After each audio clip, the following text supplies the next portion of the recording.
Hey guys, what's going on? Today we're doing another training talk, another training tip.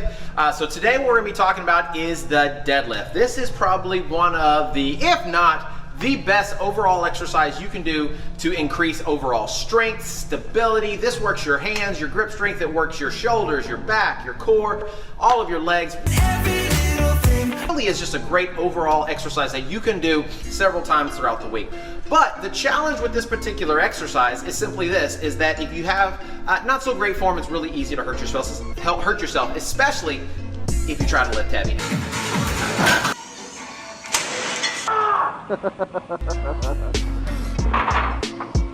A lot of people use the deadlift as like their heavy lift. And so it's really easy to strain your back. And I see it all the time. My back! My neck and my back! Oh! I see rounded backs. I see, not great form, and people trying to just pick up these really heavy weights. And so, number one, the best thing to do is know your limits, know where you're at, and then progress from there, right? They don't have to stay your limits as long as you stay consistent. And so, here's the thing about a deadlift is you could probably look at like 5 to 10 different videos on YouTube, on Instagram, whatever, and you may see several different things that are different. And so what we're gonna do is we're just gonna talk about what I've learned over the years through experience, through training, through certifications, whatever they may be, through sports physiology, what I found to be the overall best way to do this exercise and limit injury, because that's really what it's all about, is it's about limiting injury and going on and building strength, because that's really the only way to keep getting stronger, is not to have to stop for an injury, okay? And so the number one key really to this exercise is before you get into your position, right, is always start light, right? We wanna make sure we master the form first. When we have really good form and we know that we're focusing on the right muscle groups, then we can start going up in weight gradually, right? And so the key to this movement really is what we call the hip hinge, okay? And so the hip hinge simply is exactly what it sounds like. Your hips are hinging, right? So if you'll notice, my hips are going backwards, my knees don't move forward, my shoulders do go forward. And so unlike a squat where oftentimes your shins are gonna be parallel with your body, so if you notice I go down, my knees go forward, my shins are parallel with my torso.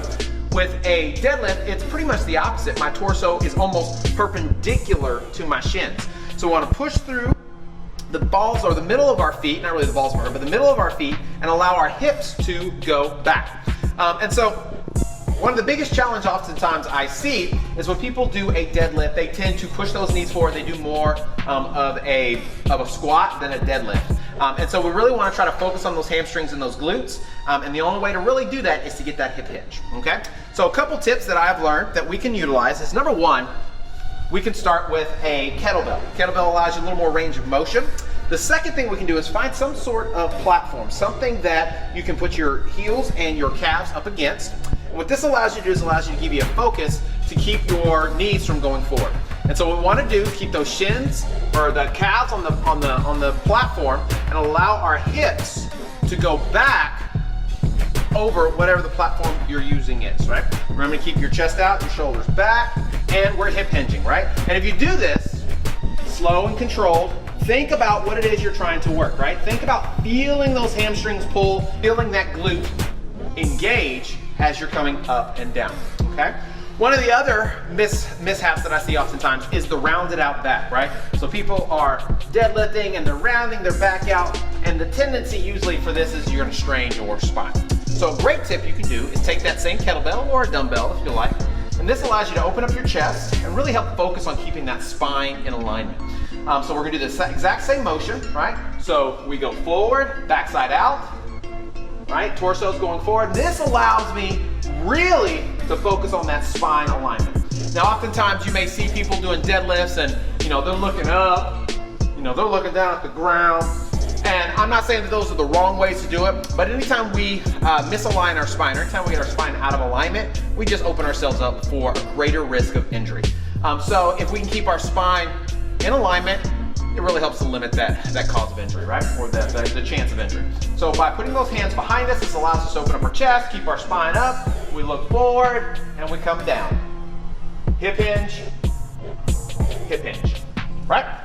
Another great thing that we can do to really help us improve not only our overall strength, but our form and our stability is the single leg deadlift, right? So a great way to do this is, instead of starting out, grabbing a really heavy weight and just straight going into your single leg deadlift because I'm amazing and I can do everything, try to start out first with something that can help you keep your balance. This way you don't rush into it. And so what this does is allows you to kind of have a little more stability. And so the key once again is in that hip hinge, keeping those hips and those shoulders in alignment. And so what we're gonna do is we're gonna stick that hip out, come forward, and we can put our hands on whatever this platform is. You can use a wall, you can use a band, whatever it may be, and then we're gonna come right back forward again, right? We're gonna come here, hips back, right? Seat on this other leg so you can actually see that leg bending, right? Hips back and forward. And as you progress, as you get stronger, as your balance gets better, then you can use less and less of whatever it is you're using to stabilize yourself.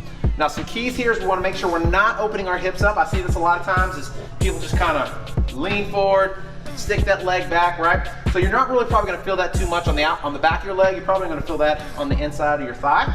And so we want to make sure our hips are even with our shoulders and our leg is going backwards. You see that? Our hips are going backwards.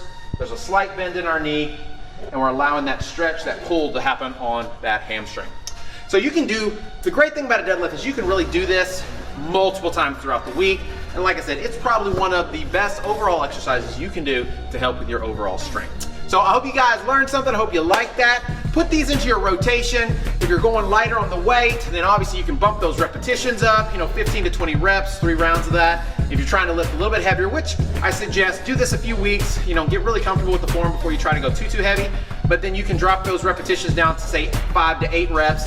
Same thing, 3 to 5 rounds of that as you build your strength to get that overall beefcakeness, right? So thanks for coming in today, guys. If you haven't done so already, make sure you subscribe to our YouTube channel, Running with James. You can follow us at MyBCFit. Check out mybcfit.com for all of our group training information, run coaching, nutrition coaching, whatever it may be.